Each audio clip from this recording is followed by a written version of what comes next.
નમસ્કાર મિત્રો, હું છું રાધી પટેલ. મારે વાત કરવી છે થોડા સમય પહેલાં મને જે અનુભવ થયો એની. થોડા સમય પહેલાં હું કષ્ટભંજન હનુમાનજી મહારાજના મંદિરે દર્શન કરવા માટે ગઈ હતી અને ત્યાંથી પરત ફરતા સુરાપુરા દાદા ભોળાદનું બોર્ડ આવ્યું. એટલે આની પહેલાં અમે રસ્તા ઉપર નીકળ્યા છીએ, પણ પછી જઈશું એવું વિચારીને માંડી વાળ્યું હતું. પણ આ વખતે હું ગાડીમાં એકલી હતી એટલે મેં એવું વિચાર્યું કે અહીંયા પૂછી જો કેટલા કિલોમીટર અંદર થાય છે, પછી હું જઈ આવું. તો ત્યાં એક પરિવાર ઊભો હતો એટલે મેં પૂછ્યું કે અહીંયાથી ભોળાદ કેટલું થાય છે. તો એમણે મને એવું કીધું કે અહીંયાથી 8 કિલોમીટર થાય છે, તમે જતા રહો. એમાં એક બેન હતા, 2 વખત બોલ્યા, બેટા તું ગાડી પાછી વાળી લે, જઈ આવ. એટલે મેં કીધું 11:30નો સમય છે રાત્રિનો, તો અત્યારે મંદિર ખુલ્લું હશે? તો એમણે મને એવું કીધું કે મંગળવાર છે એટલે આજે મંદિર ખુલ્લું હશે, તારા નસીબમાં દર્શન છે, તું જઈ આવ.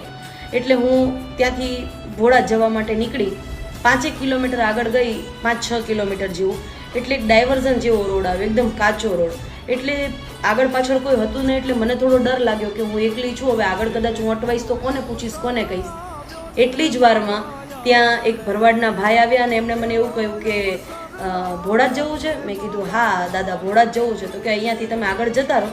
અને એકલા છો? મેં કીધું હા. તો કે ચિંતા કરવા જેવું કાંઈ નથી, આ રસ્તા ઉપર સુરાપુરા દાદા બધાની રક્ષા કરે છે.